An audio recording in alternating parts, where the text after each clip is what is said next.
Tonight, we're going to be talking about the holidays. They're here, whether we like it or not. We like it a lot. We're going to be talking about all kinds of stuff happening at the parks. We're going to give a lowdown on some more 50th stuff. And we're going to talk about Lost Hollywood Studios tonight on ParksCenter.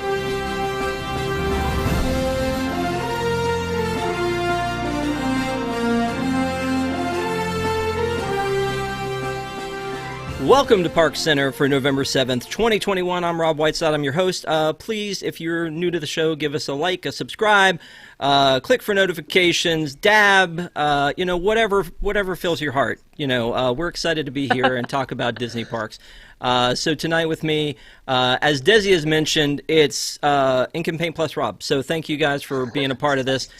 Starting with Stephanie James. How are you? Doing good. Hi, everybody.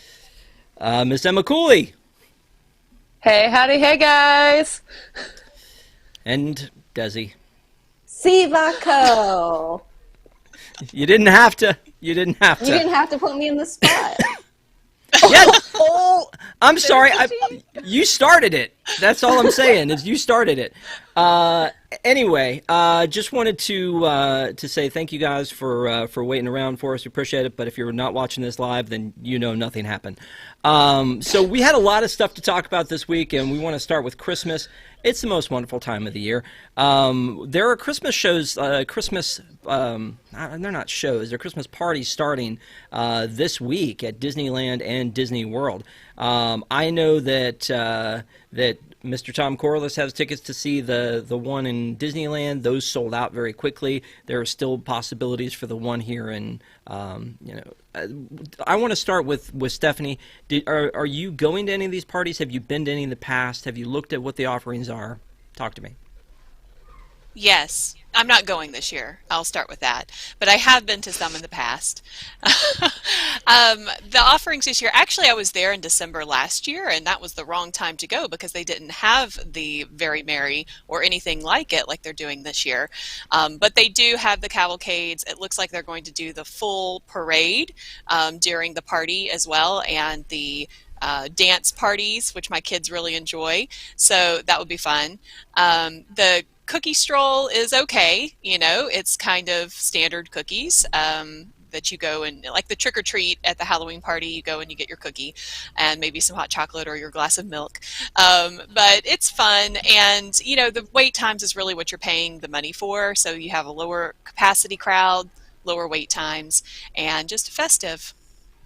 Yeah, festive is good. Emma, have you been to a party before? I'm not going to assume anything. Are you planning on going to any this year?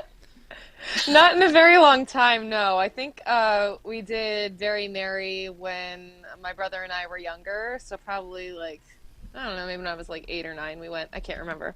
But, I love that parade. I'm glad it's back. What makes me sad is how expensive the ticket is, because I think there's 2 of them that I'll be in town for around Thanksgiving. And honestly, the entertainment's great, and I'm glad that it's back. But to me, the Christmas party isn't about the short wait times. It's about seeing that entertainment, and that extra charge that they have on that ticket, making it an after hours, doesn't seem that it's worth it to me. Again, it's great that it's not modified like what they did with Boo Bash, but you're paying more for the same exact value that you had before. So, but I love Christmas. It's my favorite time of year, and I am excited that the decorations and everything will be up for when I'm there for the marathon show. So. Okay. Desi, I'm assuming you're going to go to all the parties. I have never been to any party. What? Other than the Star Wars one. I don't plan on going to any because I live here. I go all the time. Why am I going to pay, hundreds of dollars more for my family to go when it's not terribly different than what I get to see on a daily basis anyway? However, I do love Christmas. My tree is already up. It's in the 70s here, so that means it is winter time in Florida. Let's bring on Christmas. I'm ready. Let's do this. I'm sorry, did you say winter time? That's right. It's in the 70s here. It's I didn't think pretty Florida Brr. had winter. Okay, so along with that, we've also got an amazing amount of merchandise that has come up.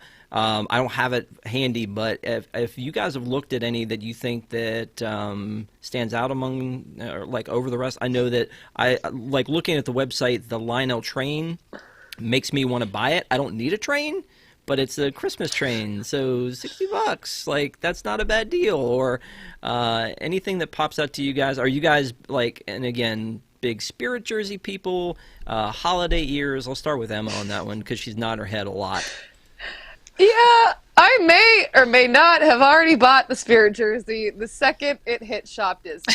And I'm not ashamed of it. I'm okay with it. And I bought it before Halloween. I love the holiday Spirit jerseys. I think they're super cute. Again, I'm crazy about Christmas, and I just love to celebrate it like November 1st. As soon as that hits, that's holiday season for me, so I'm all about it. It's hilarious, but I wear them to work all the time because it's cold in the studio, so it's just, it's the perfect thing for me to wear this time of year. But yes, I already bought the Spirit jersey. I'm gonna have to try my darndest to resist those wreath ears when I'm on property in November, but again, Disney never fails to come out with cute stuff for Christmas, and it's all very tempting. Okay, Desi?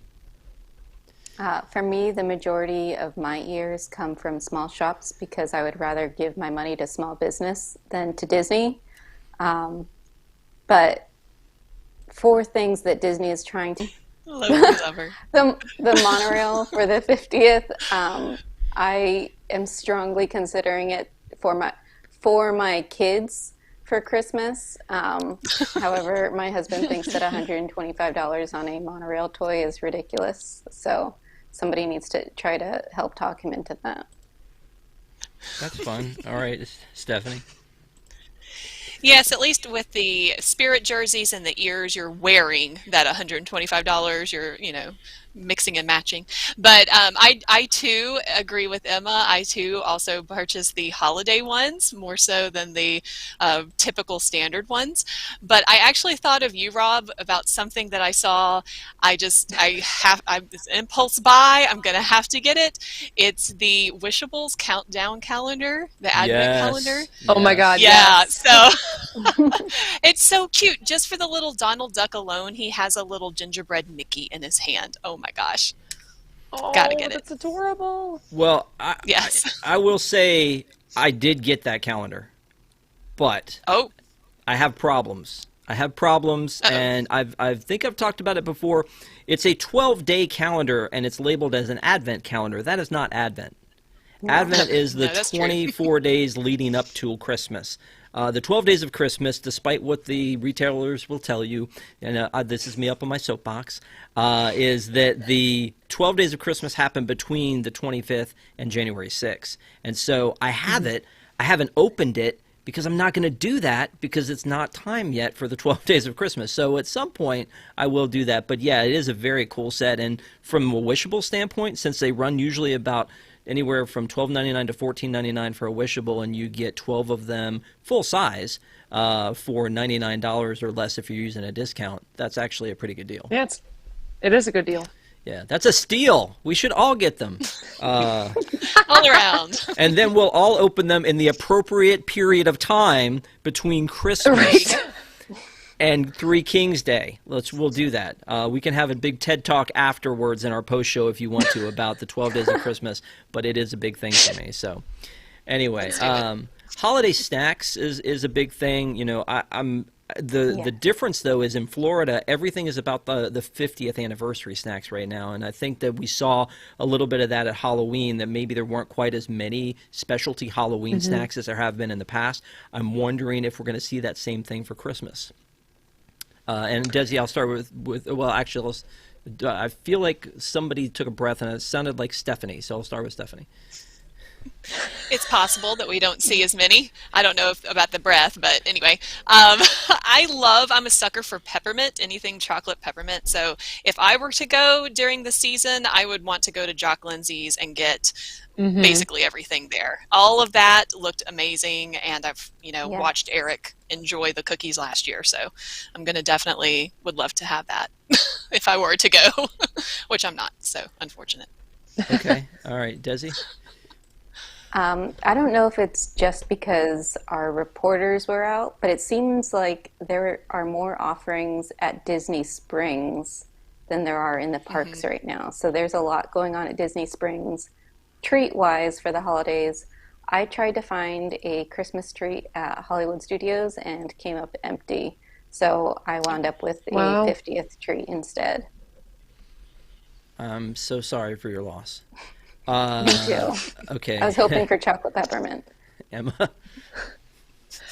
I mean, I'm with Stephanie. I am making a beeline for Jock Lindsay's on one of the days that I'm blocked out from park passes when I'm there just for the milk and cookies. And this is a time where I am breaking my rule of no more dairy and having that, and I don't care what the consequences are.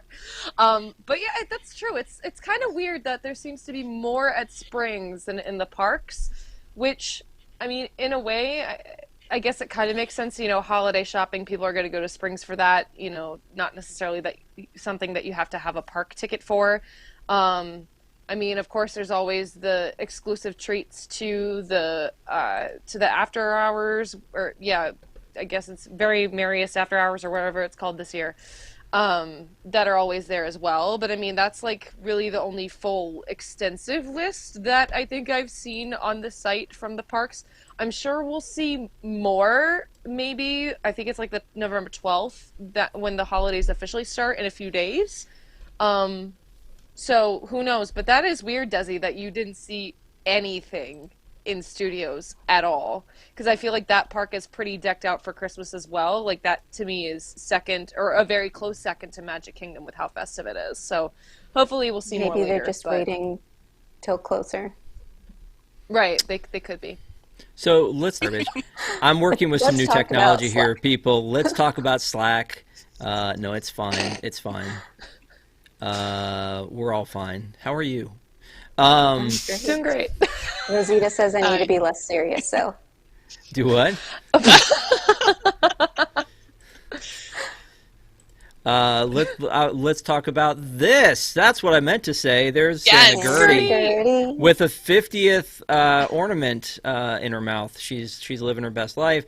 We have these retro decorations here at the studios, and the studios is looking very festive, as you mentioned. But, to me, I think the studios continues to try to fill the gap that was left by the Osborne lights. And we'll talk about that a little bit when we do our panel discussion at the end of the show and talking about, kind of lost studios. But, I mean, that's the thing to me, is that I think that the studios have become the Christmas park or the holiday park, and I think that they've done a ton of stuff to make it like the most holiday of all of them. I mean, most of the time when you're walking through, you don't see as many decorations all over the Magic Kingdom. It's kind of like in the front and down Main Street.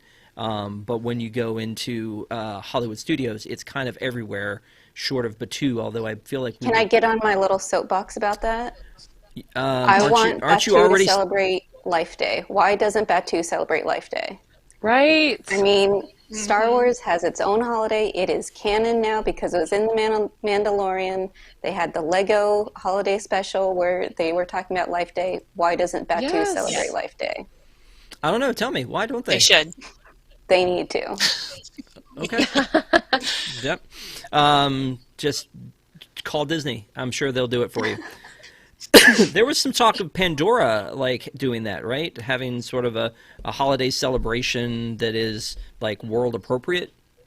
But I feel like I've seen some That could be things cool. previously, like the Earth people came and decorated what's that thing that they walk in? Like the exoskeleton? They had Yeah. decorated that with some a Santa hat and some lights or something. Well, The most exciting thing I think in general about holidays that we've seen in years past, and we only saw it I think in 2019, and it is returning this year, is going to be the Merry Menagerie coming to the Animal Kingdom. Yes. And I got to see it in person, and it was adorable. I mean, it's one of those things, kind of like the old Julie Taymor, Lion King, Broadway, like, puppets, where there's a person there and they're kind of part of the puppet, but you really just pay attention to the puppet. And just the stuff that they put together for that was fantastic. And it seems like, and I know that a lot of us on the blog are like, that's our favorite thing that they've added in recent years. I don't know if any of you guys have gotten to see that in person or not.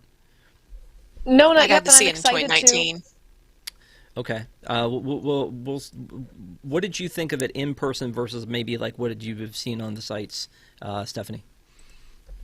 I agree that the thing that you pay attention to the most is the puppet, as if it were a real animal. They talk to you as if they were a handler of a live animal, and they say, this is the polar bear and her name is Shelly, or whatever the name is, and you can pet her, and you interact like that. And so that's what's really neat, and the kids come away thinking, oh, is that real? Well, clearly not. But is it walking around by itself, Mom? No, it's not.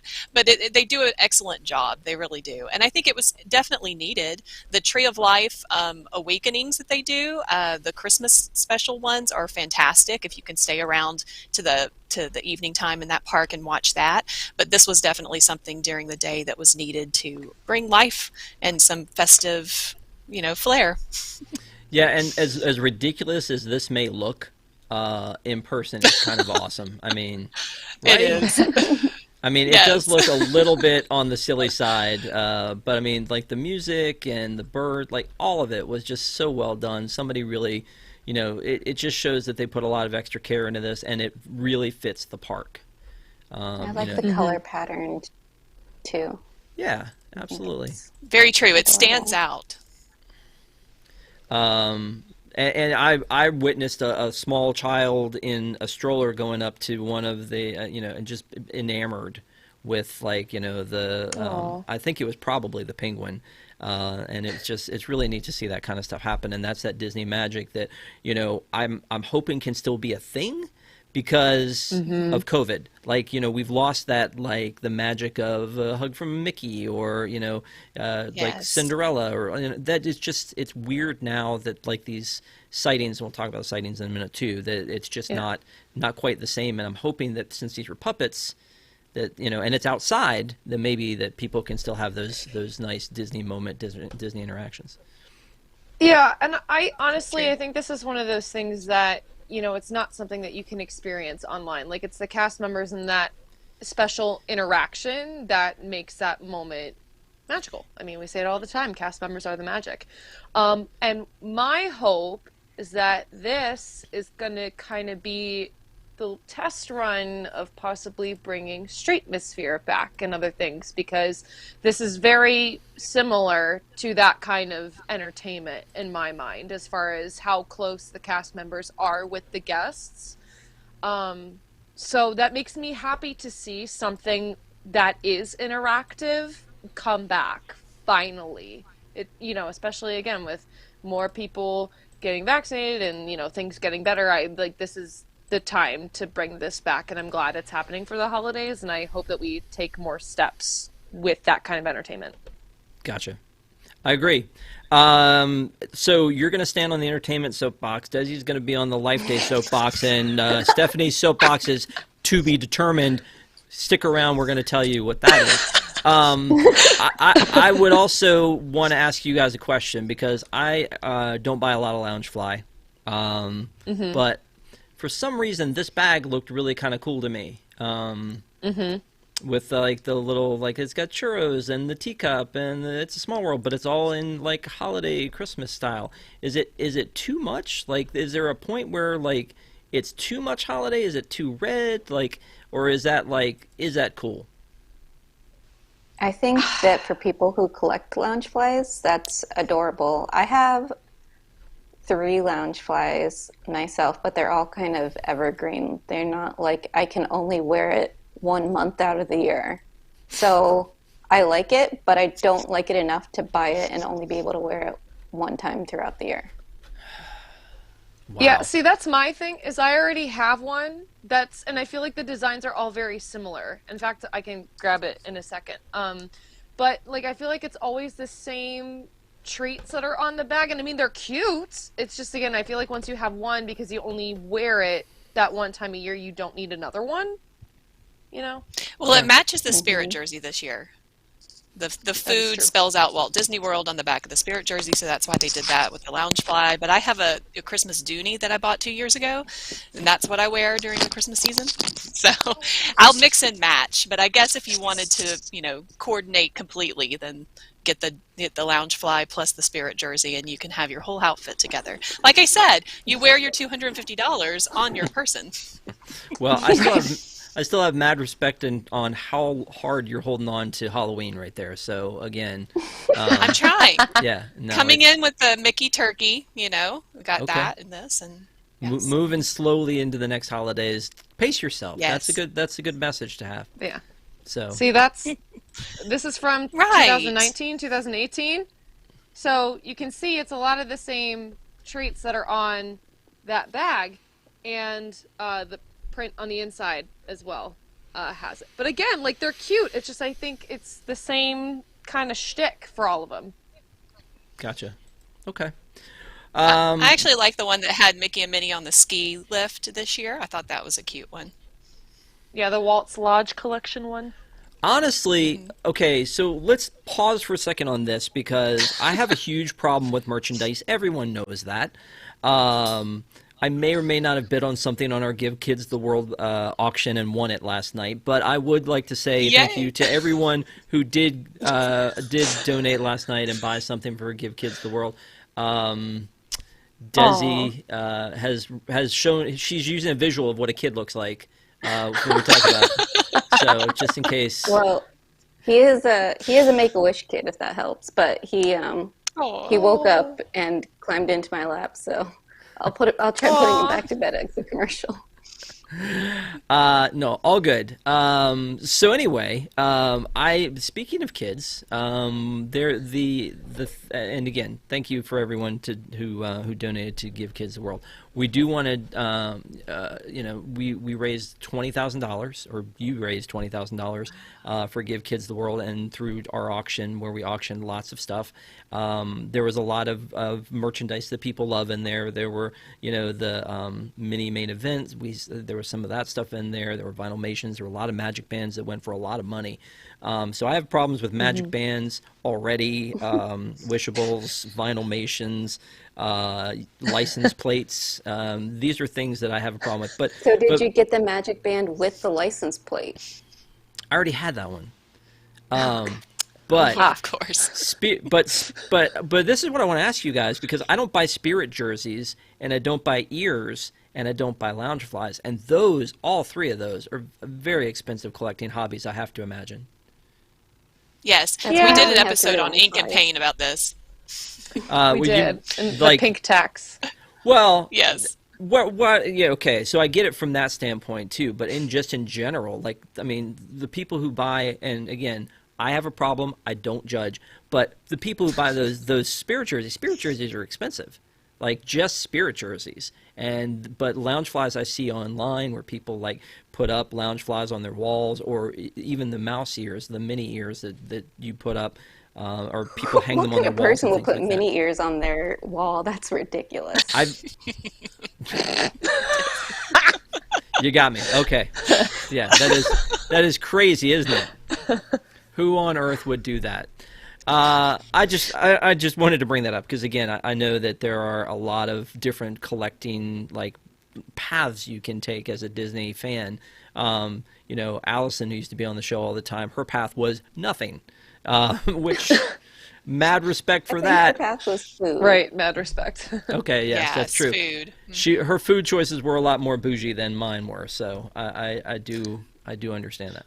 Anyway, moving on, we're going to talk about some parks news and just general parks news. One of the things that has come back are character greetings, but we're not calling them greetings. No, we're not going to do that, because that would mean that it was the same. These are character sightings, and so we have now character sightings indoors. at Hollywood Studios. No more just like, trying to catch Joy running around outside or Winnie the Pooh. Now we've got actual indoor, with a return to indoor sightings. But these are not the same, kind of like we talked about before in general with, those magical moments. These are not the same where you can go in and just, cuddle up with Mickey or Olaf. These are things where you're still very socially distanced from them, but they're using the same rooms and places for that. I have not gone into any of these yet. Desi, have you walked into any of these? I know you like to get your picture took. I haven't gone to any of them in the parks yet, but they did have character meet and greets on the cruise ship last weekend. Oh. And those were indoors, and the princesses were unmasked, but it seems like, if a thin piece of cloth is going to protect you, then Mickey's entire head seems like there's no reason why we wouldn't have this previously. Yeah, no, I understand. Let me ask Stephanie, what are your thoughts on this? I think it's totally fine. I think you should be able to go, and this is my personal opinion, but I think you should go and be able to hug Mickey at this point and get an autograph, and that picture with the little kid from his first visit hugging Mickey is such an essential thing for most parents. So I think it's pretty sad that you're going to have to still stand behind a barrier and wave to him, but hopefully that's coming soon. Hopefully it's going to be Stephanie's back to a doctor, so we can listen to her. Yes, I am. Well, I will tell you that, I that get to like hug Spider-Man at Avengers Campus, and Why that was tragic for me. But never mind, that's weird. Anyway, I agree with you though. It seems like that the characters who are not princesses. We'll just say that the characters that are not princesses seem like they should be able to interact with children more, and I don't know if that's the character's choice or if that's still Disney trying to be careful. I can't wrap my head around that because all the cast members are mandatory vaccinated. So yes, exactly. So, right. Exactly right. Mickey's vaccinated. This Goofy's really vaccinated. wants to hug Mickey. I know. I know, but I can kind of speak to that a little bit from the character side of things because I am friends with some certain famous princesses with a company here in DC now, and let me tell you, not being masked and kids not being masked indoors with me for an entire hour and a half, there was a COVID scare and somebody did test positive at the party. Oh no. And I had to get tested and I got sick, and let me tell you, it scared the living daylights out of me, and thank God it wasn't COVID. But I'm saying, even as a vaccinated person, you can still get it. I mean, you're going to be better off than if you didn't have it, but it's still a concern. Yeah. Now, I get why they're not doing autographs and stuff, because I feel like that's something that you can do even if you have to sanitize what the characters are holding. Like, that didn't make sense to me. Like, why aren't you doing autograph books again? Like, why isn't there a PhotoPass person there? Like, that's a little odd. But to me, like, with they had kids, PhotoPass people. I think the Pfizer just got approved for 5 to 12, like, not that long ago. But I'm saying with most kids under 12 still not being fully vaccinated, and honestly, that's the target demographic for who's going to be going to these character meet and greets.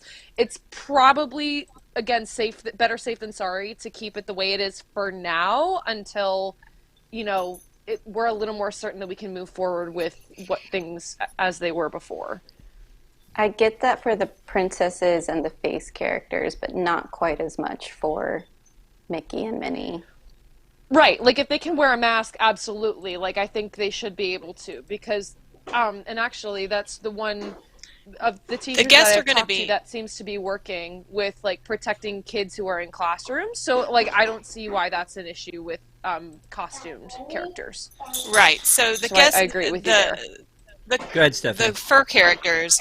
So the fur characters, the characters that have the heads, let's say, they can't. There's no way they're going to be wearing a mask underneath that, so they can't. But like you said, Desi, all the employees have to be fully vaccinated now. All the people who are coming in, all the guests, are going to be wearing a mask if they're in an indoor location.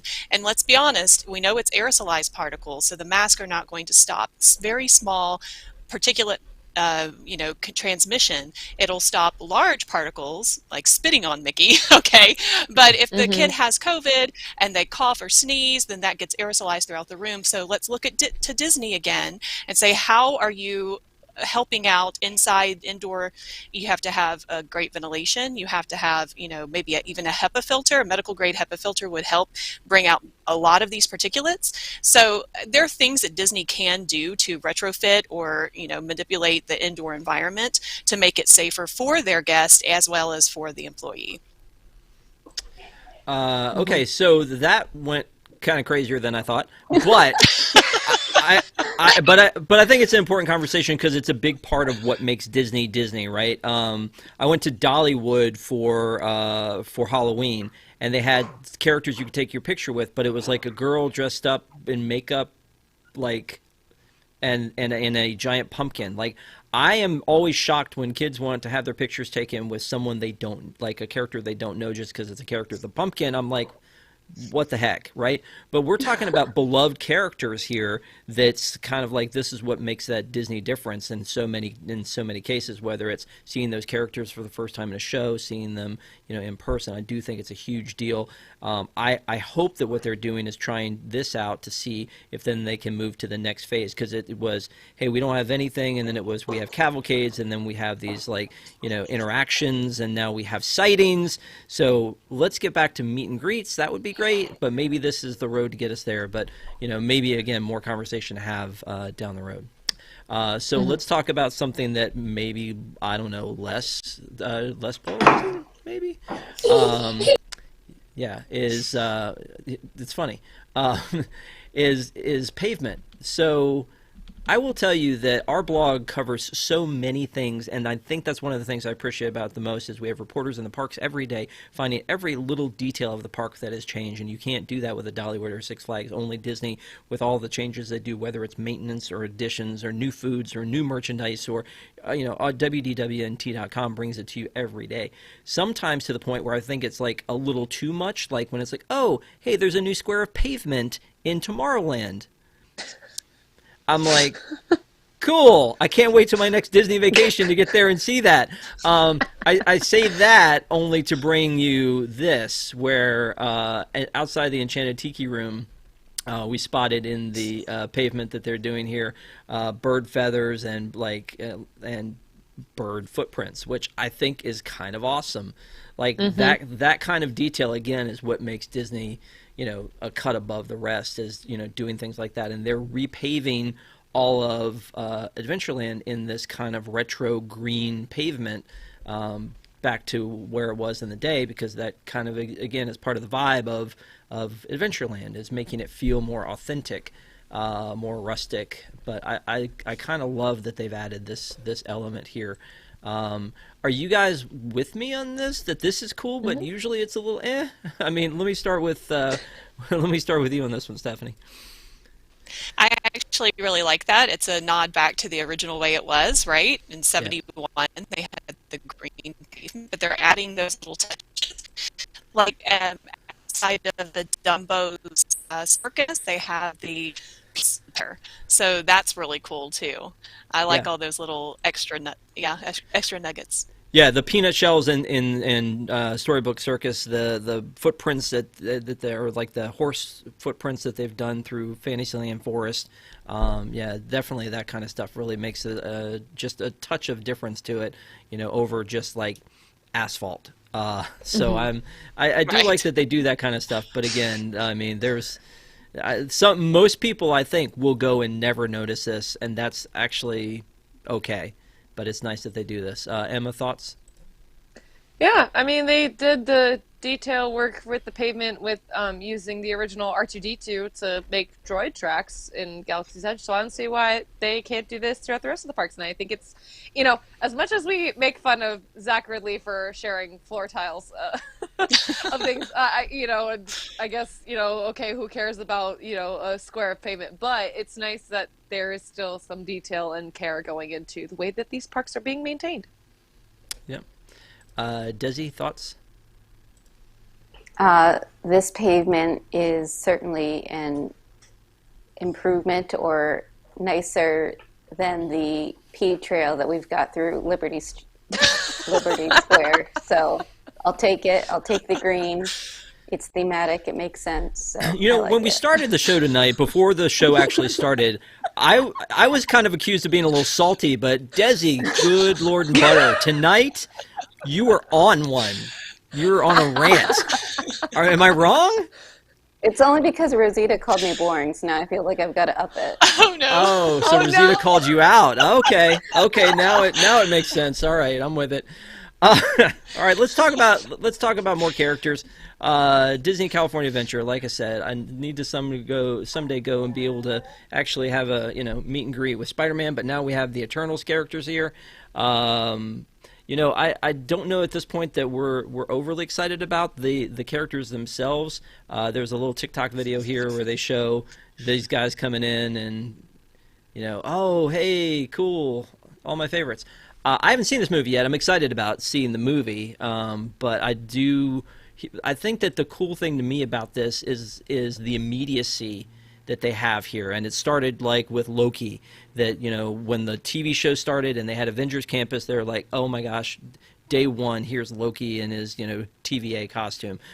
Because you're the big Loki fan, I'm going to start with you on this one, Desi. Are you excited about this? I'm assuming you haven't seen Eternals yet. I have not seen Eternals yet. I would say that I am a huge Marvel fan, and yet I don't know. Maybe this is for Deep in the Plus, but I'm not that excited about it. So I like the idea of having them there, but yeah, I guess it would only be exciting to people who have actually seen the movie. I think you've proven versus Loki is like available immediately to everybody in their homes. Yeah, I think you've proven your point to Rosita at this point. We can be nice again. Emma? I mean, so my brother's already seen it, and he told me the movie wasn't very good. So I'm excited to see it still. Like, I'm gonna go see it. I've seen every single Marvel movie in the theater, even since things reopening from COVID. Like, I make a point of doing that. That is my tradition. So it's great that they're doing these character meet and greets. I wish we had something in. Well, I mean, I guess there's rules because of the east of the Mississippi thing that we can't necessarily have all these things in Hollywood studios. But I think for characters that are newer, like the Eternals ones, I don't see why we can't have those on this coast as well. Because I mean, if you can do it in Disneyland, why can't you do it in Disney World? But I mean, it's nice to see that those meet and greets are always changing and they're always new and exciting. But yeah, I'm a little nervous about the Eternals movie, so I don't know how much of a point I would make of seeing this. So you're saying this could possibly be the Cars 2 of the Marvel Universe? Okay. Possibly. All right, Stephanie, did before they ever we go, have a Shang-Chi meet Wait, and greet? what? no, yeah, they did. Yes, they did. Yeah. Oh, okay. Sorry, Stephanie, I guess I missed that one. before we move on, Hold on. your top 9 Eternals characters in order? I'm kidding. I Sorry. can't even name one. The Angelina Jolie one. That's all I know. I don't even know her name. But wasn't the Guardian of the Galaxy's Volume 2? Wasn't that the Cars 2 of the Marvel No, universe? it was No. not. Yes. That was great. Yes, it was. No. False. Why? Okay, we're going to debate this. Talk about the character thing. Kudos to Disneyland Resort because they were the first ones to start, I think in the U.S., obviously, the sightings, but Shanghai and Disneyland Resort, I can't remember which one actually kicked all that off. But they started having the characters out, even the face characters out, in the outdoors and being able to be socially distanced. So kudos to them. I think bring it on. The more characters, the better. Okay, that's fair. But again, I think that the cool part about this is the turnkey on it, that they have it ready to go day of, which is something that you can't have an attraction necessarily ready day of. I think they tried it with Countdown to Extinction / Dinosaur. There have been times in the past. It's always a huge risk when you decide to do a Dick Tracy show and then Dick Tracy is a horrible movie.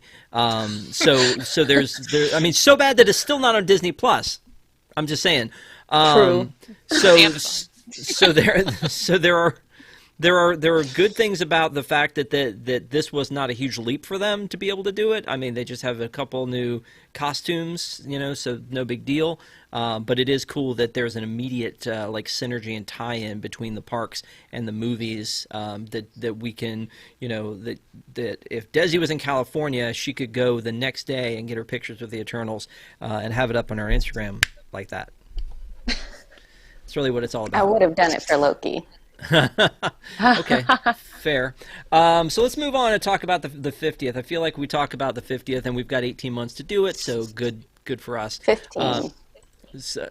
15? Yes. Okay.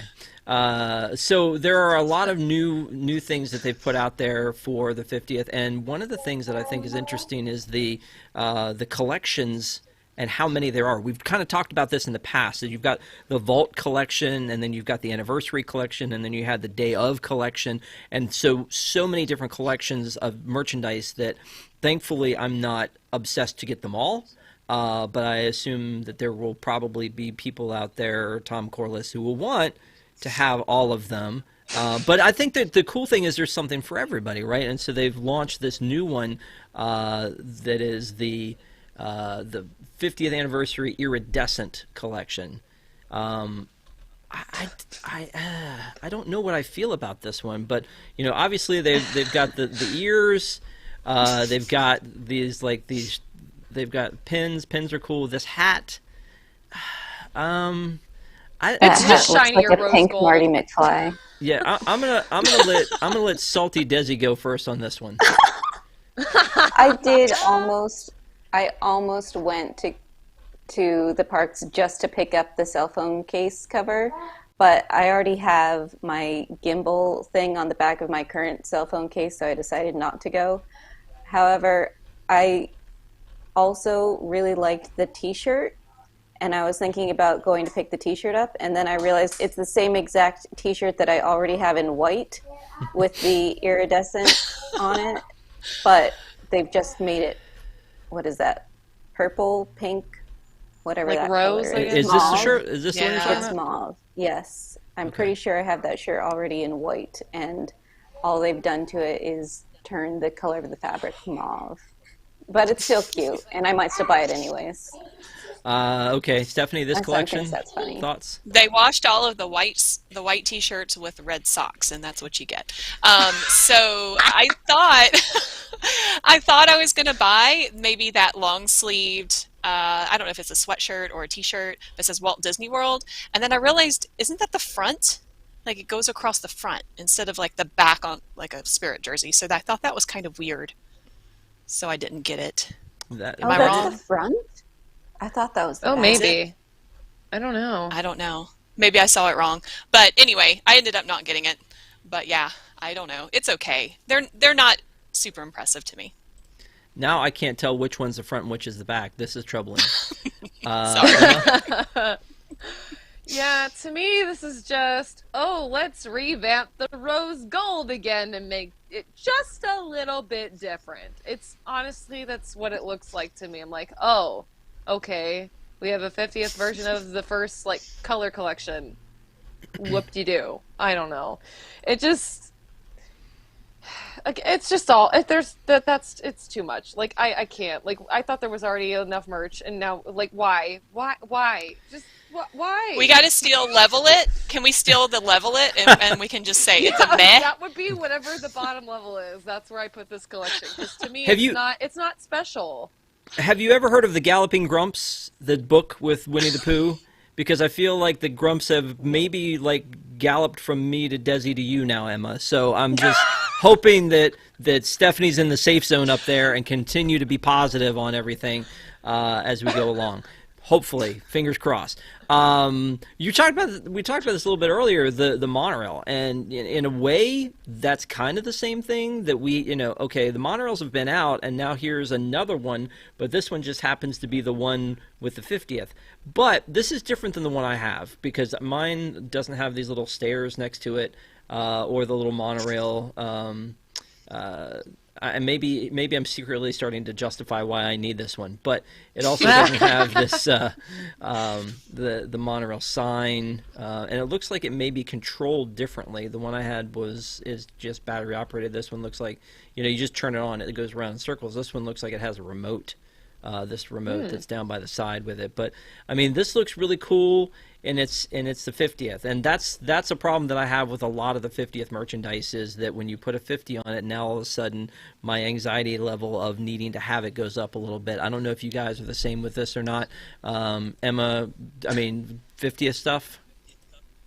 I mean, we all know I have a merch problem. Just look at all this behind me. We all know that's true. Yeah, again, I'm being more selective with the 50th things. Like, that's kind of how I feel too. Like, it's a lot of some of the stuff we've seen before, and then they just put a 50th thing on it, and then you're like, oh. But like, if it depends. If it's something that you collect, like pins, you know, for instance, I know some people are big pin people. Of course, then you have to have like all of that, especially if you're a completist like Tom Corliss. Anyway, but yeah, I don't know. I'm not feeling the need as certain other things that I collect with the 50th merch for some reason. Like, there's the pass holder stuff that I really like, and even some of that I'm like, it's okay. And like, that's how I feel with a lot of the shirts and things too. It's like, you know, the material isn't that great. So even though it's something that I can wear, I'm like, do I want to spend the money on that? Because it's just going to wear out and fall apart after I wash it like 3 times. But I don't know. I feel like if you already have a monorail thing, like, it's really cool. Like, if I didn't have it, I would probably get it. Or if I didn't have cats that would knock it over, I'd be all about this thing. But, you know, it's kind of take it or leave it for me with this slapping 50th on things that we already have. No, I get that, you know, but again, like, a Magic Band is easy to store, but like, you know, 5 different versions. I need the Disneyland version of the monorail, I need the old school version of the monorail, and I need the 50th and the rose gold. And that's just, I'm kidding, and yet at the same time I'm not. So, Stephanie? It depends on what you have in your man cave, Rob. If you have, you know, like the Lego movie where you have your whole city built downstairs, you could put your monorails and hook them together. That would be amazing. You could do a Disneyland in one corner and a Disney World in another with the Lego castles in between.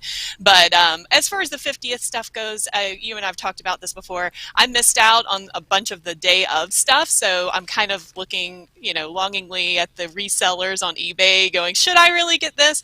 I'm actually surprised that they don't have more just generic things, the 50th on it, or even more of their collections coming out before Christmas. So let's wait and see until after, you know, Black Friday and see if if they push more merchandise out for Christmas. Desi?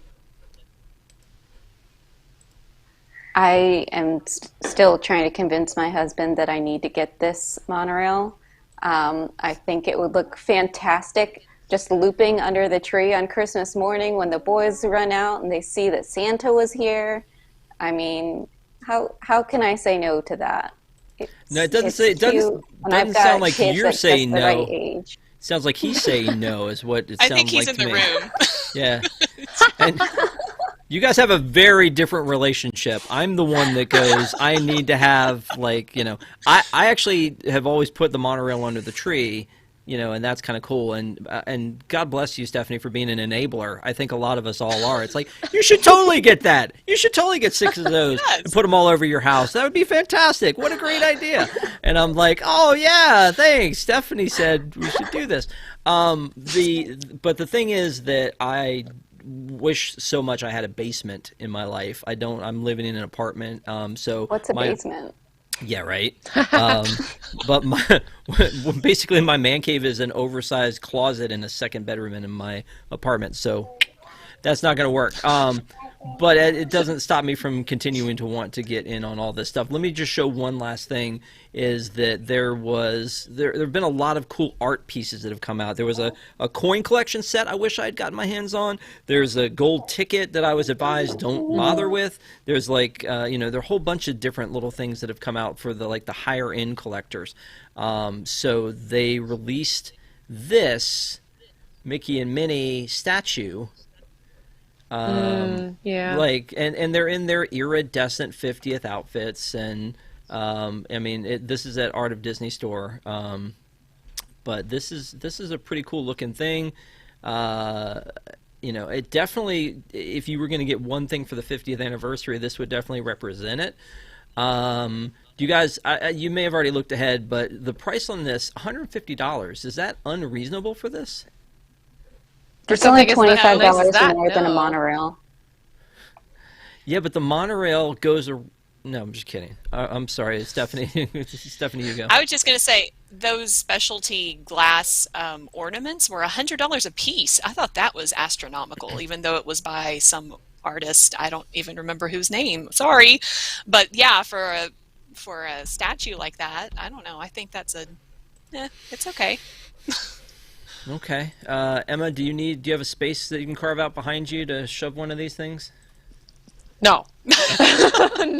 No, I do not. And I honestly, like, if you have the place to display that, that might be a good choice. Again, compared to those $100 ornaments and the other things that are on the higher end that have been offered, you know, for something that nice.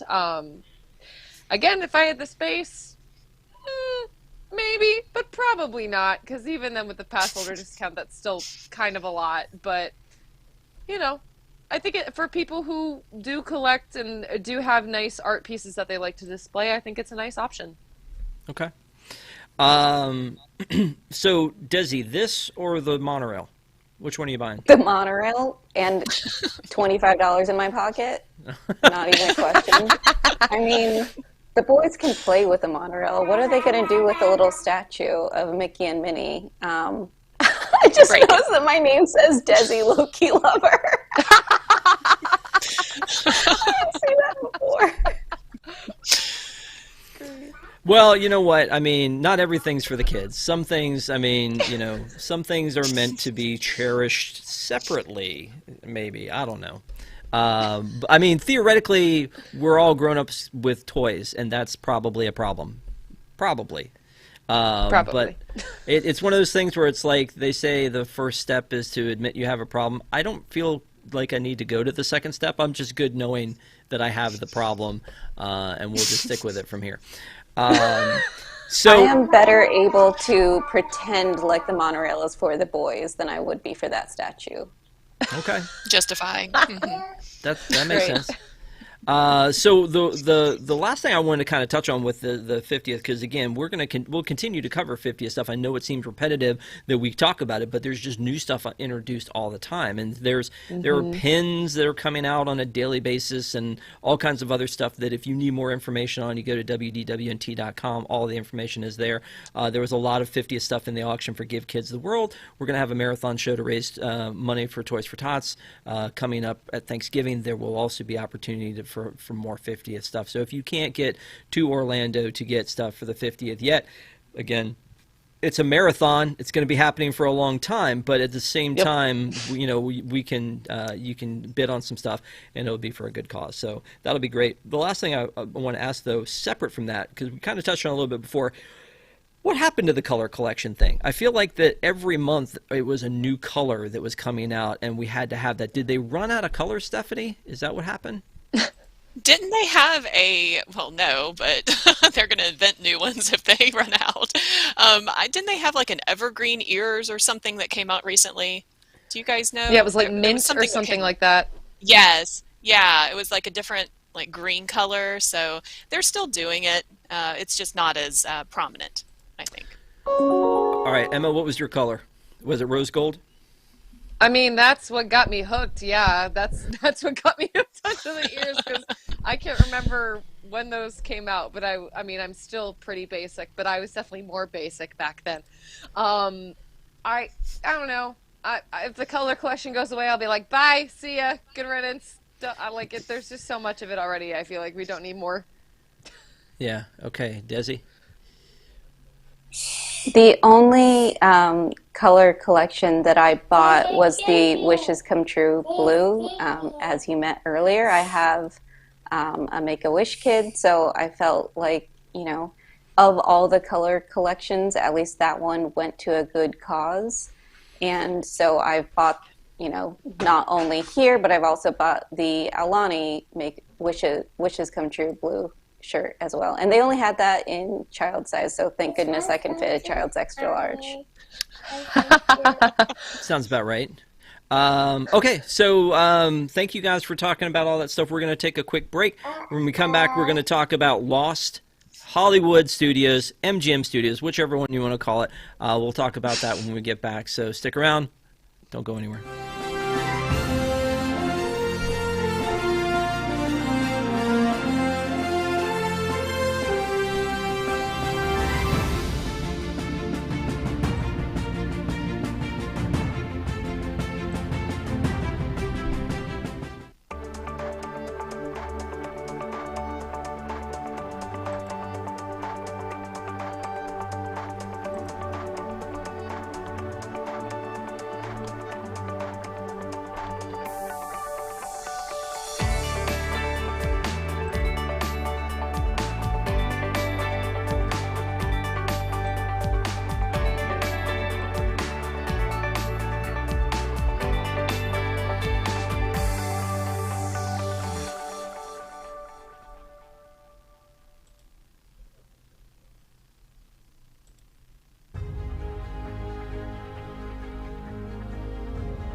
WDWNT presents Timekeeping, a year-by-year journey through the history of the vacation kingdom of the world. Join us for the premiere Tuesdays at 10 p.m. Eastern or watch on demand anytime on the WDW News Today YouTube channel.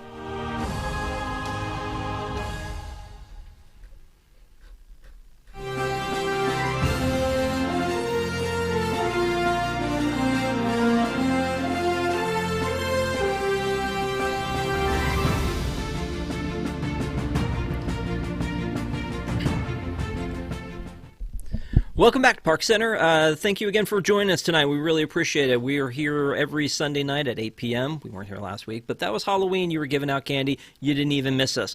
However, moving forward, we're going to be here every Sunday at 8 p.m. And so please join us. For the past few weeks, we have been doing what we call Lost Disney World. So we started with the Magic Kingdom, kind of talked about things that have been in existence over time.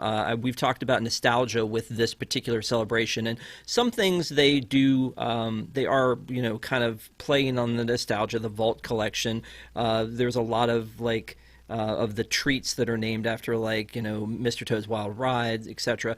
But I don't think they've talked about all the things that have come and gone over the years. So as part of our celebration of the 50th, we've been reminiscing about the things that we liked that are gone now, just remembering the things that were here, that were around, over the 50 years. And so I asked everybody on the panel to come up with first something that is gone from this week. We're talking about Hollywood Studios and originally, obviously, MGM Studios, but something that has gone from the studios that meant something to you, with the caveat that it couldn't be Great Movie Ride, because we're going to talk about that in a minute. So let's start with Desi on this one. What was the thing that you came up with first in your mind? Was the thing that you that you missed about Hollywood Studios? Well, I don't know if you can tell, but I love Christmas. And the one thing that I miss every single year, the one thing across all 4 parks that I miss more than anything is the Osborne family spectacle of dancing lights. Yes. I think one of my husband and I, our first Christmas together, we went to this and we danced to the lights, and it was just such a magical, romantic moment, and it went away, I think, a couple years before I had kids, so it's something I never got to experience with my kids, and I wish that I had. I feel like it's all got to be somewhere, right? It's like in a warehouse or something. Why not bring it to Disney Springs or find somewhere else that you can put these lights instead of just throwing them out? See, it's gorgeous. It's amazing. beautiful. It's magical. Yeah, there were only a few lights, right? It was the most Christmas I felt anywhere in any of the parks, and it's so sad that it's gone now. And I love Star Wars, and I'm happy to have Galaxy's Edge.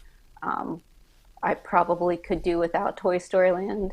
My son that I just put to bed is probably going to be screaming at me from the other room because he loves Toy Story Land and he loves Buzz and Woody. But I mean, if I had to have one or the other, I would absolutely have the spectacle of lights over Toy Story Land.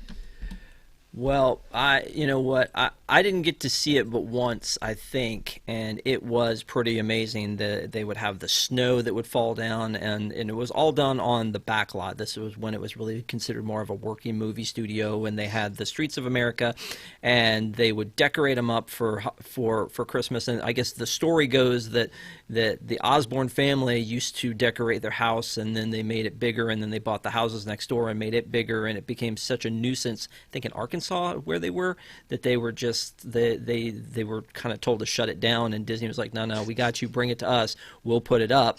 And then they just put they kind of oversaw it with them, and they kind of rebuilt what the Osborne lights were, and that's why they were like, people are probably like, Osborne, what movie was that from that I missed at some point? But it's really kind of from the Osborne family was the story of how all that came to be. And they would just it seemed to get bigger and bigger every year, and it was beautiful to see in the And snowfall. I love finding the hidden Mickeys. Yeah, Yes. there was a lot of stuff. I was there the last night of it, and they closed it out by playing "And Now It's Time to Say Goodbye," and I was just like, oh, But that's so why many tears. That's why, again, I think that they've gone to extra efforts at Hollywood Studios to make everything so festive across the park. So you've got like Echo Lake, and they drain it and they put all these like ornaments floating in the water, and Gertie and the Santa hat, and then over and that huge tree that they put in the middle of Echo Lake, and then you've got the Sunset Boulevard, the Sunset Season Greetings, where they do the projections on the Tower of Terror and the screens. That's and the still snow. no Life Day. Yeah, exactly. There's a lot of stuff though, but yeah, still no Life Day. Sorry. I just want to see my Wookiee running around in a red robe. Is that so much to ask for? I love Star Wars, but that special hurts sometimes to watch. I'm just saying. The Lego special was good though. The Lego special Yeah, was it was good. The whole cute. Life Day thing. Lego is good. Stephanie, what was yours? So mine was actually the Honey, I Shrunk the Kids play area. I really loved how I love anything immersive, and Disney in itself is immersive, right?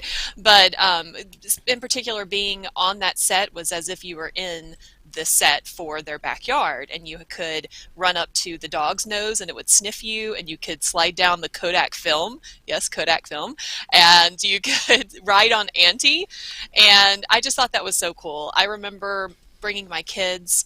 I can't remember when they closed that down. Was that 2016 or before that? Anyway, but they were able to do that one last time.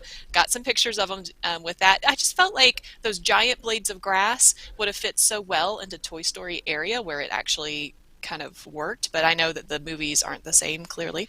But yeah, they could have had like a nod to the Honey, I Shrunk the Kids by leaving some of That those is structures. so right. They could have done that. What a good idea. You need to be an Imagineer. It would have. Well, they don't ask me, unfortunately, or any of us, right? What I don't miss, and my exception, of course, is the Osborne lights. But during the day, I just felt like the streets of America, when they weren't using it as a working studio, was just kind of a wasted space. I know they had the Singing in the Rain umbrella there, which was pretty cool, but yeah, I mean, it was just kind of a walkthrough. We kind of never really would go and visit it during the day. But I agree with Desi. I hope that they can somehow figure out how to do it at Disney Springs. Like, I know they'd have to shut down an area of shopping and merchandise and retail in order to do that. They But that would wouldn't be necessarily amazing. have to. They already have that canopy area, the like brick That's area true. where That's they've true. got. They could do the You just probably have canopy to buy over an extra that. ticket. Yeah. Well, actually, I don't think they can because didn't they donate all those lights to Did they? the Give Kids the World Village for Night of a Million Lights, right? I didn't Give know Kids the that. World does do their thing too, but you know, it's Disney again.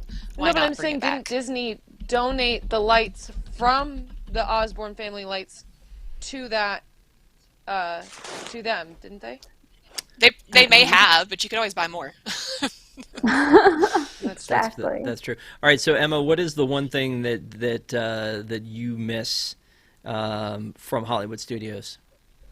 I mean, for me, it's, and I mean, I hope they come back, but it's like Stratosphere. I know they're not gone yet, but it's all those things that made it truly feel like a movie studio. And one of those things that I thought that was the coolest thing that I got to do as a kid was honestly the animation. I can't remember what it was called, but you know, the animation studio where you could go and learn how to draw some of the characters. Yeah. And I mean, I know you can still do that in Animal Kingdom, but I think it's something that really fits in Hollywood Studios.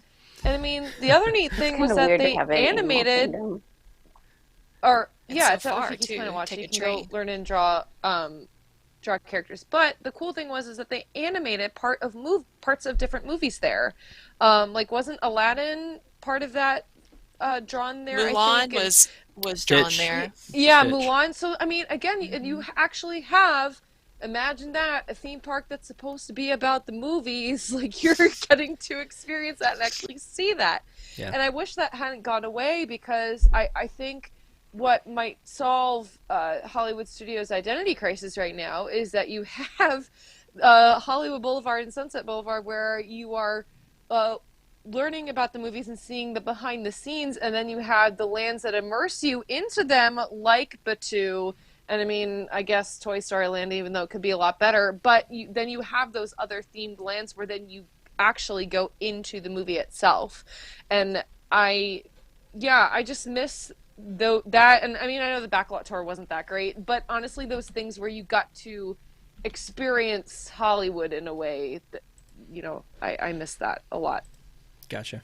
Well, when you're talking about like that, the drawing class, I think that came kind of near the end maybe of all of that, but the drawing class was very cool. Because it used to be, I think you came into that Art of Animation tour and you would go in and you would see kind of an introductory movie about animation. And then you would go through and you would see all, and the introductory movie was great. It was Walter Cronkite and Robin Williams, and they were doing this thing about animation and the lost and going to Neverland. And then you would come out and And you he would was see. wearing the same outfit that he wears as the genie at the end of Aladdin. Yes. So then you come out of that and you would go through and see the things they were working on now. There would be maquettes of of things they were working on. And then you would walk through the halls and you would look like now where you're in, this is all in Launch Bay, or what is Launch Bay now. Now where you look through and you see like Ray's speeder or the speeder bike, you would actually look in and see people doing ink and paint. You would see people doing drawing. You would see the animation process happening, and that was really cool to do. There were a couple other little interactive things, and then at the end you would watch another movie that was like these coming soon clips. So it was kind of a bookend animation tour that you were doing, and it was kind of amazing. So I mean, I liked that. And being able to see It was that. amazing on our end. I wonder how it felt for the animators to have just like people So there's walking through and watching you work. I feel like that's got to be pretty I, weird.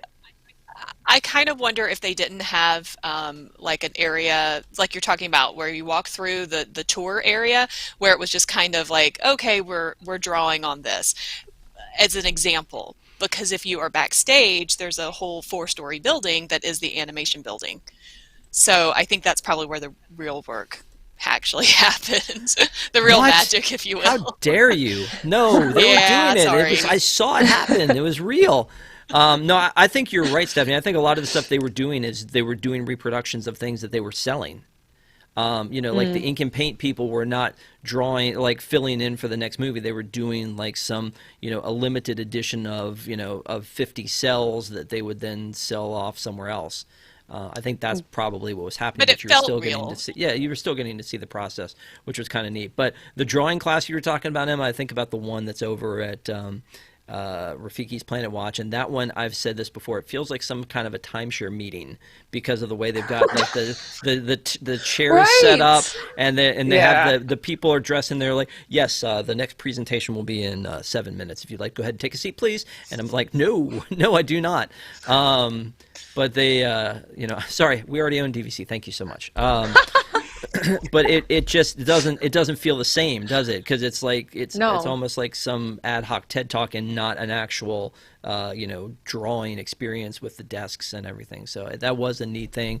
We always did it when we were there, and you never knew who the next character would be. They still offer that at Disneyland, which I think is great. I love it when there are things that you miss from one park and that still exists in another. Like we have Country Bears.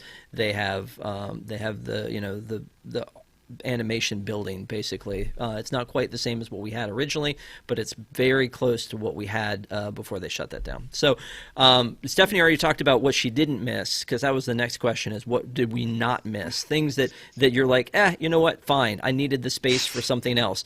The Streets of America, that's not a bad one, because I think that Streets of America original purpose was to be part of you're in the set, you're on set. And they had some shows and things like that. They had Ace Ventura at one point who would scale down the Streets of America, and it was New York Street at the time. They added San Francisco and Chicago and made it Streets of America eventually, but it was, he would scale down the building. They would do the tram tour used to go through there, and then it stopped. So I think that its original intent was gone, and the fact they could reuse it for Osborne was cool. But yeah, it probably left a lot to be desired. So, Desi, what's the thing that you remember but don't miss at all? The thing that I don't miss at all is Pizza Planet. So when I heard that we were getting a Pizza Planet restaurant, I was excited. I was like, it's going to look just like the movie. It's going to be so cool. And it looked nothing like the movie. It was the most bland, boring pizza place ever. Pizza Rizzo, still not good, but an improvement upon Pizza Planet. And when I found out that they were closing Pizza Planet and building Toy Story Land, I was like, okay, now we're going to get a real Pizza Planet. This isn't what Pizza Planet's supposed to look like? What? We still do not have... No, that looks nothing like Pizza Planet, and I can tell you because I watch Toy Story almost every single day of my life thanks to these two kids. No, we should have had sodas coming out of alien heads. We should have had, like, the little astronaut guy that you bonk the aliens coming out of his belly. Like, the claw. Nothing from that looked anything like the actual Pizza Planet from the movie. You didn't even have people coming over the loudspeaker saying the same kind of cheesy lines that you hear in the movie. The cups didn't look like the cups that like Woody and Buzz hide in to get through. You didn't have the guards with their like pizza shaped, I don't know what you call that, spears. So overall, extremely disappointed in Pizza Planet. I thought when they closed it down and they were opening up Toy Story Land, we were going to get a real Pizza Planet, and we still don't even have one sit-down restaurant there. So extremely disappointed. I do not miss that Pizza Planet at all. In the chat, and I'm not saying Pizza Rizzo is good. It's just a slight improvement on what we had. In the chat, Arch Fox is saying Pizza Planet out of this world, bad. Yes. Michael says, go to Chuck E. Cheese. Rosita says, it sounds like it would have been cool. You know what? I'm in the minority that I kind of like that pizza that they had at Pizza Planet, that they still have at Pizza Rizzo. Most people hate that. I just like a lot of... Theming-wise, you can't say it looked anything like Pizza Planet. No, absolutely not. But I think that it's weird. It's going to be weird for me to say this. I feel like that building's been a disappointment from one iteration to the next, because the original purpose of that building was it was like a boneyard, like an inside, like a showcase for props. It was a prop building, and when you would go in That's there, what the back lot. this was an indoor Yeah, props. Backlot Express. This was indoor props. This was like actual, like they had the speeder bike in there at one point. There wasn't it wasn't food. It was just props, and then they added I the see. Pizza Planet part to it. And then it's like you said, you expect one thing, and then you get this. And then they went, oh, we're going to make it the Muppet restaurant that you always wanted, and here's Pizza Rizzo, and it's just like, like And I now don't they've hate canceled Rizzo. I don't hate the food at Pizza Rizzo. I just am not a fan of the fact that it's not more fun. Like I feel like it should be more well themed. To your point about Pizza Planet, it should have been more well themed. I think that at that point they were just happy to get any Toy Story characters into the place. And you're right, there should have been a Toy Story. I mean, like a Pizza Planet. I think the closest we get is the Alien Pizza Planet restaurant. Yeah. That is in Disneyland. But Disneyland. that's still not quite there. When my son sees alien swirling saucers, he says, Pizza Planet. And then you And cry. so that looks more like Pizza Planet than the restaurant did. True. All right, Emma, what's the thing Yeah. that you do not miss? I was gonna say that Pizza Planet restaurant as well, but I'm gonna go ahead and say Superstar Limo. Let me tell you. Whoa, back up a those- second. Back up a second. Superstar Limo was Disney California Adventure. Oh, was it? Yep. Never Yes. mind. Oops. Wow. Sorry. I am so tired, you guys.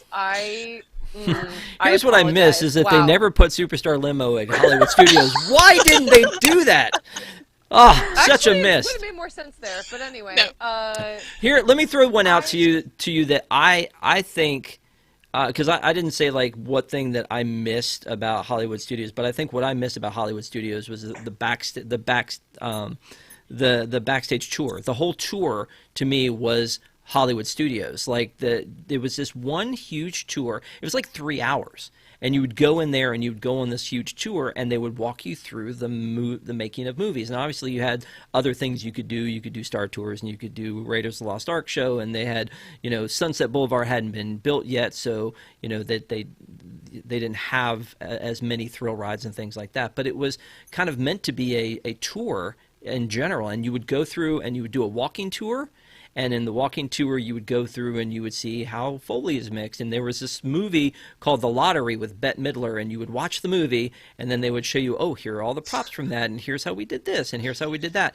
And then you would get into this room where they would show you about, like, green screen, and you would see, like a kid already strapped to a bee, and they were showing you how that worked. And I'm like, oh, why didn't I get to be that kid? Like it was you would go from one to the next, and then the backlot tour would actually go through, and you would go through that boneyard we talked about. You'd go through Catastrophe Canyon, you'd go by Walt's Plain, and then you would go down Residential Street, and you would see the Bulldog Cafe. I'm a huge Rocketeer fan. That was a neat thing to see. There, it's like, oh, hey, there's the front to the Golden Girls house. There's the front to the Empty Nest house, which I'm sure no one remembers that show, but it was a spinoff of Golden Girls. So, and then it would take you through like that little the New York street and back and drop you off, and that whole thing, that whole tour, all of that to me is the thing that I miss about it, because once they started taking pieces of it away, then the other pieces didn't make sense, and then so they started taking those pieces away, or there was dead space, kind of like you were talking about, Stephanie, and like the Streets of America not really making much sense because it really wasn't part of the whole thing anymore. It was just, like you said, dead space. So I missed that when it was one whole cohesive thing, but then they broke it into pieces, and then they would only have a little bit here. I mean, it was all messed up. So hopefully, talking about that, maybe now you have something you miss, Emma? I mean, not Maybe, miss. You don't miss. Something or you that don't miss. Something I you don't don't miss. miss? Yes. I mean, I guess after embarrassing myself, I knew I have something that might make a little more sense now. I think the American Idol experience was a little bit of a weird fit into that park. It was I think it was a cool idea to have like a show that you could actually participate in, kind of immersing yourself into television in a way. But I don't know. I just think it was kind of a weird thing to have in that park. You know what I'm saying? Like, I get that it was about different styles of entertainment or different genres of entertainment. Um, but yeah, I think that was a weird thing. Side tangent to that, to something that I also forgot about, and this is going to sound really weird, but I miss the way that they designated the parking lot. I kind of hate that it's all IP now. I really appreciated it when it was film, like TV, like music, and stage, and which actually made sense for the park. And now it's just a bunch of different IP characters. Like I truly do miss that detail. But yeah, I don't miss that weird show. Like it was a cool thing. Like I wanted to do it, but it just, like, for the identity of Hollywood studios, the American Idol experience does not, like, I just think it was very out of place for that park. That actually makes sense. I think that the weird thing about the American Idol experience was, depending on how you spent your day, if you wanted to be a part of the American Idol experience, you could spend your entire day just doing that, because they would bring you backstage and they literally would interview you and like have you sing and audition, and then then they would schedule you to come back later. So I mean, they really did try to make a big thing out of it. The irony is that was back before they owned Fox and before it moved to ABC. Like right? Like it seems like it was the worst time to have it there. But I also feel like that theater has had challenges as well. I like what's there right now. The Hyperion Theater has the Frozen sing-along in it. But before that, it was American Idol, and before that, it was like I think premieres. Like they would show upcoming premieres, and before that, it was Doug Live, and before that, it was and before that, it was Patty Mayonnaise. It was this thing called Superstar Television when it first launched, and again, that was kind of part of the whole cohesiveness of that park, is that like it was the behind the scenes of how all that worked. So, anyway, I did want to bring up, and this is probably, let me see if I can enhance. For those of you who don't know what we're talking about when we talk about the Bulldog Cafe, there she is. There it is. Oh my God. Right there. And you can see the Rocketeer. You can see the GB on the outside. The plane, Cliff Secord's plane. It was, I don't know. I liked that movie. I think that was neat to be able to see that on Residential Street. And anyway, so let's talk about the Great Movie Ride. I don't know if you guys remember or are familiar with it. There was this big, huge attraction at the end of Hollywood Boulevard when you would walk in the Chinese theater, and sometimes it was hidden behind a sorcerer's hat, and sometimes it wasn't. But I don't know how to feel about Great Movie Ride, because when I first started working at Disney World, I wanted to be on the Great Movie Ride. Like, that was what I wanted my role to be. And instead they were like, you need to be on the land boats at Epcot. We don't need you over here. We need you over there. And I don't know. I feel like it would have been fun. But I've always been enamored with that attraction. And so I feel like at some point I found out that there was a second, oh wow, like there's a gangster scene, but then there's also a second scene with the other people in the cars. I think it was brilliant. If you watch the Back to the Future that Tom did on it before it closed, it's brilliant the way it was set up, that for just a people eater kind of attraction, how quickly they would load you and go in, and one group in the gangster room and one group in the western room, and then you catch up to each other at the finale. Just the whole thing seemed like it was really done well. The mix of cast members and the animatronics and the whole thing, it just felt really good to me. However, I think there are a lot of people that were like, I never really cared for it. So I don't know how you guys felt about it. I'm going to start with Stephanie on this one again. I loved it. That was something that was the first thing that we always would do when we come in the park. And we would have to ride it multiple times because I preferred the Western, and sometimes we would get the gangster, and so we'd have to get back off and get back on. But yeah, I really loved it. Again, immersive. My ultimate goal was to always have a backstage party where stage 89 where you guys got to walk through the Munchkin scene. I was dreaming of I don't know, my rehearsal dinner there or something like that, but never got to happen. But I guess their thinking was, that Rise of the Resistance was going to be very similar with how immersive that is with the cast members coming in and playing a role. You know, but it's still not the same. You don't get that full movie effect of somebody going up in smoke and turning into a skeleton. And, you know, I loved all the different genres. I think they could have updated it. It fit perfectly into Grauman's Chinese theater, which is actually more original than the original is at this point. So it's a shame that they took it out, and they should have put Mickey and Minnie's down Sunset Boulevard or somewhere else. Halt, non-believers.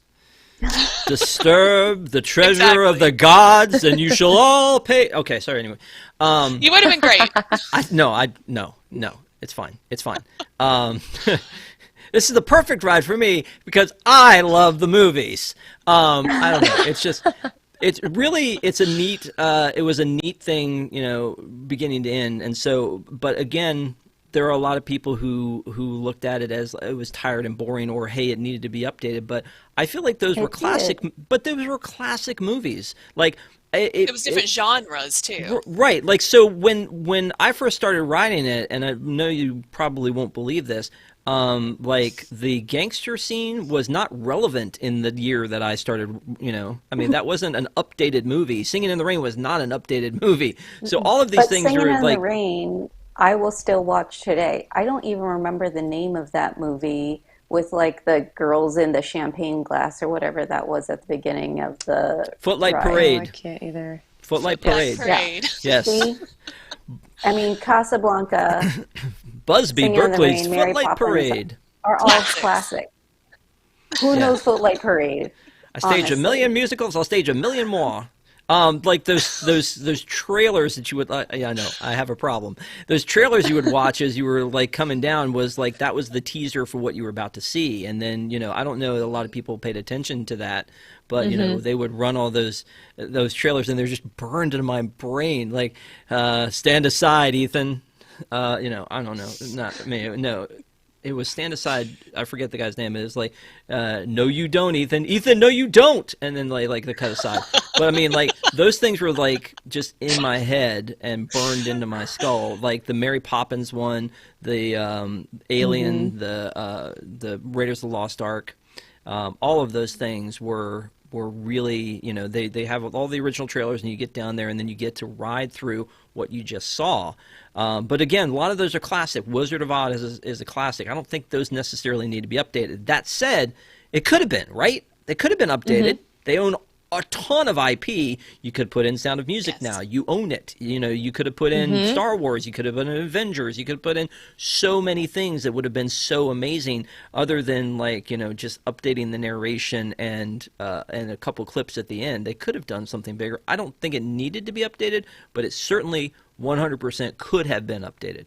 Emma, what are your thoughts on it?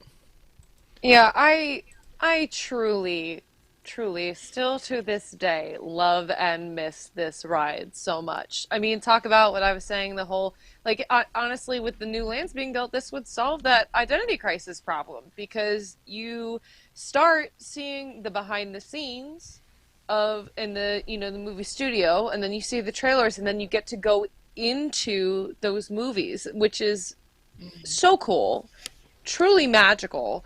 Like, and again, you have this special experience of having a cast member take you through the ride, and again, you have that experience that you don't really have in other attractions, in shows, and, you know, Streetmosphere when it was a thing, sure, but I mean, there was really no other ride experience like it.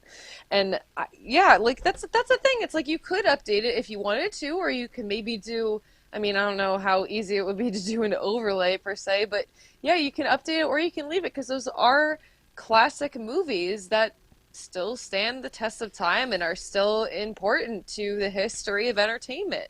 You know, I think it was a huge mistake. They should have put Runaway Railway somewhere else.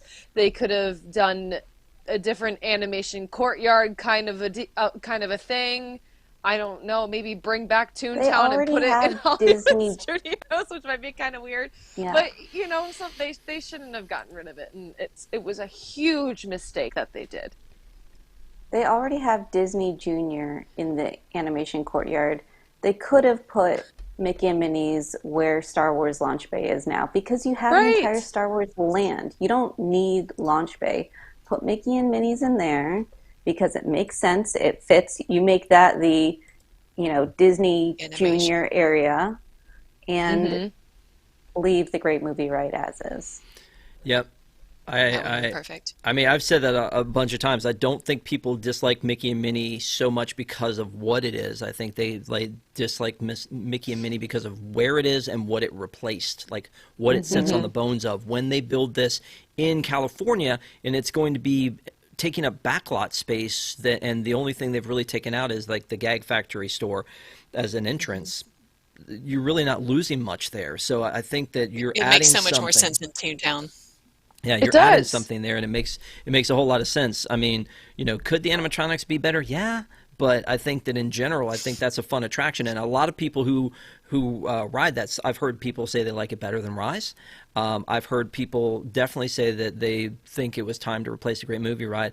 I think in the circles we travel in, we're always like, "What? What are you talking about? Why would you want to do that?" Who Like says this they was, like it better than Rise? That's what I want to know. Who are you people? I know. Yeah, It just I don't Please get meet that. you. Yeah, it has been said, but one thing that you can't and maybe this is because of where where we are in the timeline of Mickey and Minnie, but you can't deny the fact that Mickey and Minnie averages like a 90-minute wait most of the day, breaks it down to 60 later in the day, but usually it's a long wait about that amount of time. Great Movie Ride near the end, before they announced it was closing, was like a 10-15 minute, sometimes walk on. And maybe it's just because everybody had done it already. I don't know, but I mean, it was like, That's why if they updated it, it would have something new and Yeah. people would be more willing to get on it. don't disagree at all. Yeah, absolutely. I think that should happen. Arlo said in chat that he wanted to talk about Stars and Cars Motorcade. No, we're not. I'm just kidding. I mean, the thing that we've learned through like talking to Ron, who is one of our speakers, who came and was head of Ron Miller. No, not Ron Miller. What is Ron's name? He was in charge of all of the entertainment. Ron Logan. Ron Logan, thank you. At the beginning of the studios, and that park really wasn't made for a parade. Right, and so they've done many iterations of some sort of parade, from the March of the First Order to the High School Musical 2 parades that used to come down, and then the Stars and Cars Motorcade. So it's not really built for a parade, and yet they found a very interesting way with the Stars and Cars Motorcade to be able to put together some kind of a parade that wouldn't take up an insane amount of space. So I mean, that was kind of cool to see. The other things, like I miss the Soundstage restaurant, which then was the restaurant right where Disney the Disney dance party is right now. But the Disney Junior Dance Party, I also miss what used to be there with the Bear in the Big Blue House show, Yeah. or the puppet show that they had with like PB&J Otter, and then the Winnie the Pooh with the Book of Pooh, and they would turn the big book and the puppets would pop out of the stage. Like that stuff was so endearing, and it seemed to be more like, again, that Disney moment kind of stuff. I don't know if you guys ever saw those or not. Actually, yeah, that was a tradition when my brother and I were little. We would make a point of going and seeing that Bear in the Big Blue House show. That was more his favorite thing than mine, but that I have very fond memories of all of us as a family going and seeing that and just having a good time together. Yeah. So the other thing I wanted to ask about was if there was anything else that happened over the course of time that you know about that you wish you had gotten to do, but you didn't get to do. And so, Stephanie, I'll go to you for this last one. We actually mentioned it earlier. I watched it, but I never got to participate in the Superstar television. Where the Lucille Ball scene where you have to shove the chocolates down your shirt and everything. I thought that was funny. But they could have updated that. They could have put you in the middle of the office or something. I don't know. And got your stapler with Jell-O. Yeah, you're right. They could have updated that one. How about you, Desi? I am salty that I never got to do the Jedi training because they said I was too old. And as I mentioned earlier, I can fit into a kid's extra large, so why not let me don the Jedi robes? So yeah, I wish that I got to do that, but apparently I'm too old for it, and they aren't doing it right now anyways. So I wish that that's something I could have done. Okay. That's got to come back. Yep. Emma? Yeah. Yeah, I second that, Desi, because I think I was 13 when it came out, and so I was just barely too old, and that made me sad. Anyway, as much as I said that I don't miss it, I kind of regret not doing the American Idol experience, because Womp womp. you know, especially being a singer now, like, and I mean, I think I actually did talk about this on Cosmic Read Live like a while ago, but I feel like that might have helped me be a little more confident in my singing abilities at an earlier age. You know, I still to this day hate listening to myself, and that's the one thing I've gotten used to it, but I still like will not like won't listen to myself sing. But yeah, I kind of regret not doing that. It's kind of a unique thing, a unique experience, even though it does kind of suck up most of your day, which I think was why, because we saw like how much of a time commitment, and it just didn't seem worth it, when you're only there for a week and only there for a day at Hollywood Studios. But yeah, I kind of regret not doing that, even though it didn't fit in the park very well. I thought it was neat that you could vote from the seats. I thought it was super cringy, the Simon Cowell lookalike, the Randy Jackson lookalike, and the Paula Abdul lookalike. They didn't look like them, but they all took on their roles, and it was Right. a little bit too much. I think that happened, a little bit cheesy, but I mean, it's a Disney park, so you're going to have that from time to time. But yeah, it was weird to me that it was there. But I do know that like my niece and her boyfriend both did it, and went through the whole thing. And whoever won for that day would actually get a golden ticket that would let you go to Hollywood. So or straight to Hollywood. That was kind of the cool thing about it, is there was something that you could actually get for doing it. And if from a Disney standpoint, they were kind of getting some free entertainment out of it, right? I mean, if you look at it on paper, it made a lot of sense that like, okay, families will come, they'll bring their aspiring singing children who will then go through this whole deal that they'll have this lifetime memory of afterwards, but then they'll have to come to the show. It'll be great, so we'll have packed houses. But again, interesting the timing that like they own that show now, but they don't have that show now. I never got to I got to be in the audience for Who Wants to Be a Millionaire Play It, but I do have some insanely ridiculous trivia knowledge in my head, and I would have loved to have played the Who Wants to Be a Millionaire Play It, because you could win pins and other things like that. That was kind of neat. I did gotta get know to if Disney Emma's Cruise. parents ever did that. I did My get dad to, did actually do that. He did, and he was Did he on do stage better for on that. yeah, He did do better on that than he did on Who Wants to Win a Lot of Corbucks. That is fact. Oh gosh. that's true. Can we give an honorable mention to the Earful Tower? Sure. Yes. I miss that. Why did they have to take Me that too. out? I don't. I don't know, but they still have it. Or no, they took it down, right? In Paris? I can't remember if they took it down in Paris or not. When I went in 2017, it was still there. So I don't know if it's changed in the past few years, but it might have. Yeah, very, very likely. It used to be the park icon, which was really cool, but then, that was when the park was supposed to be representative of a movie, studio, so that was kind of a neat thing that you'd be able to see it, and they would be able to put the Santa hat on it at Christmas and all that kind of stuff, so that was definitely neat. The studios, I would have said, has changed more, and it probably is true, has changed more than any other park that Disney has. Would you say that's probably fair? That the studios from what it was originally? Because I think there really aren't original attractions. Star Tours opened afterwards. I think maybe Indiana Jones might have been day of original, but that's it. That's really all you have from the original MGM Studios from back in the day. So it has really gone through this huge transformation over the 30 plus years that it's been around. It came out, it was 1989 when the park opened. So it'll be neat to see what else can be changed and what else will happen. I feel like we've heard rumors in the past of, maybe Rock and Roller Coaster being turned into something else. They're doing that in Paris with the Iron Man experience, right? So making an Iron Man roller coaster, but then they've got that Lightning McQueen Racing Academy, which used to be like a villains party, like weird thing that was back there, and that seems like it could be used for something better.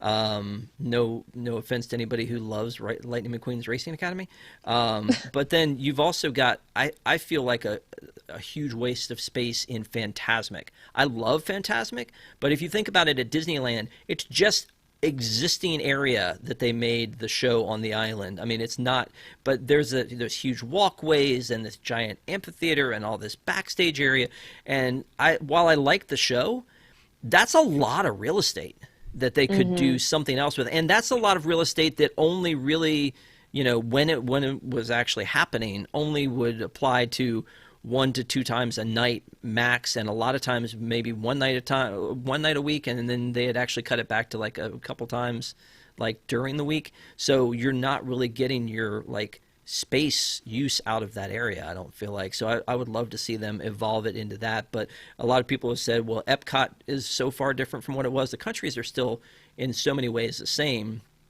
Right. But I mean, just at its core, what Disney, and Emma, you said it earlier, what Hollywood Studios has become is so different than what it was the day their doors opened. Let me get some closing thoughts from you guys, because I know we're running a little bit late here. So, and again, thank you guys for watching. Please give us a thumbs up if you haven't already. Help people find the show, and we will start, just go around the circle and start with Stephanie again on this. Just any final thoughts? Hollywood Studios was always something that I enjoyed because I enjoyed movies. I just love the montage at the end of the Great Movie Ride. If you've never seen it, go on YouTube and take a look, because it's one of the best compilations that you can see. Just make you laugh and cry all in the same time. So it's really sad that it's devolved, I guess, or evolved, however you want to say it, into what it is. I like that they have these, I think what you said, Desi, about putting Mickey and Minnie's over in the animation courtyard, it's animation. It would make so much more sense over there. And they've gotten to this like 2 rides per land situation. Well, that would have been perfect for that. And for your Fantasmic problem, Rob, maybe my suggestion would be, let's do a Marvel stage show in that area during the day. And at night it can transition into Fantasmic. So, something like that would be cool. You're using all the real estate. I love that idea. Please make that happen. I don't think we can get away with it, like Emma was talking about on this coast. How about just Marvel kite tails? You got Guardians. You got Guardians coming into Epcot. Kite tail. You have an Iron Man with a kite. Yes. Yeah, make it happen. Right. And then Loki pops out at the top of the mountain, and he's like, wrong. Let's greenlight this timeline. right now. Put it into production. It'll be fine. We'll make it work.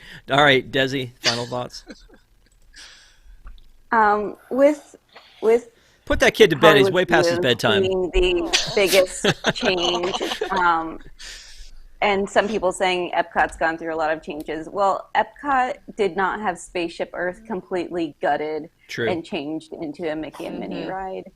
They have updated Spaceship Earth, and it is still at its core the same idea. Yes, they've changed some scenes, they've changed the narrator. They have not completely gutted Spaceship Earth and changed it into something completely different. So Epcot still closer to what it was at opening day than Hollywood Studios. Hollywood Studios doesn't even have the same name it had on opening day. True. So that's it for my final thoughts, other than tune into Ink and Paint tomorrow night on the Unplanned Downtime channel. Okay, Emma?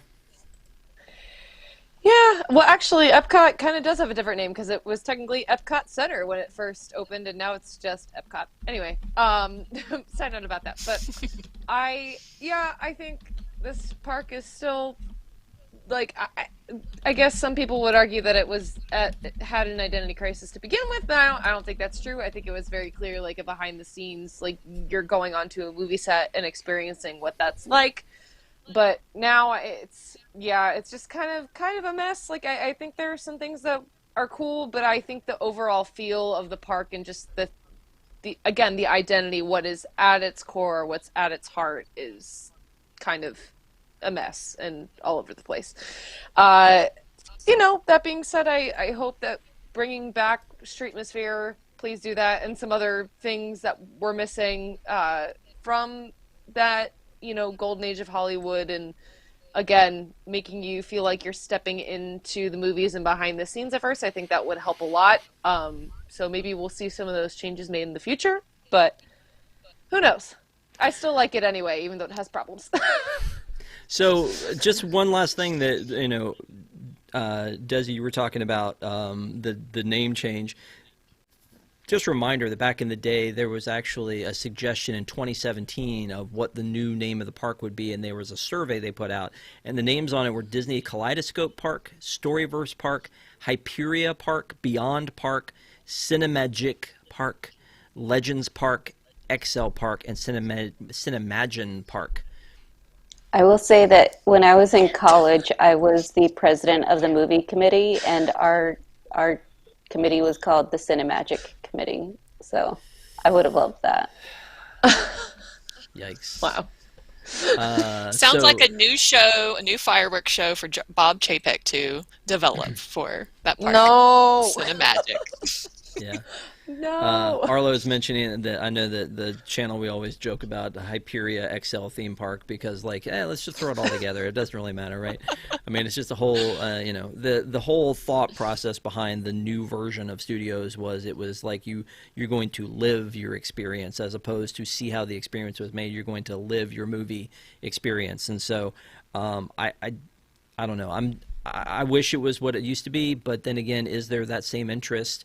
Am I just nostalgic for it? Because is there that same interest today that people would have in what, behind the scenes of the movies? Because today, making a movie is not completely, but largely different than in what it used to be with, any computer effects and things. It would be a lot less exciting, I think, to see somebody, computer animate something than it would be to see them draw it.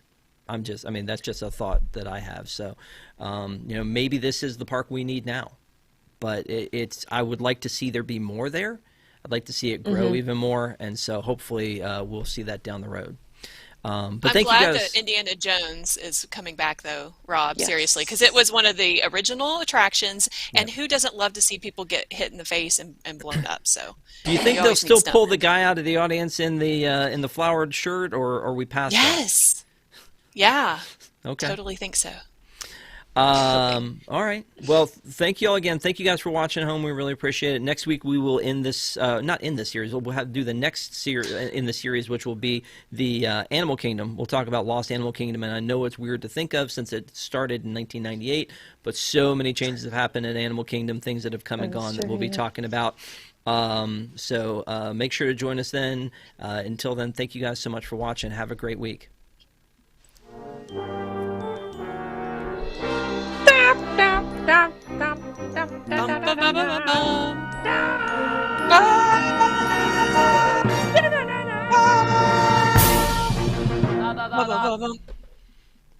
That was beautiful.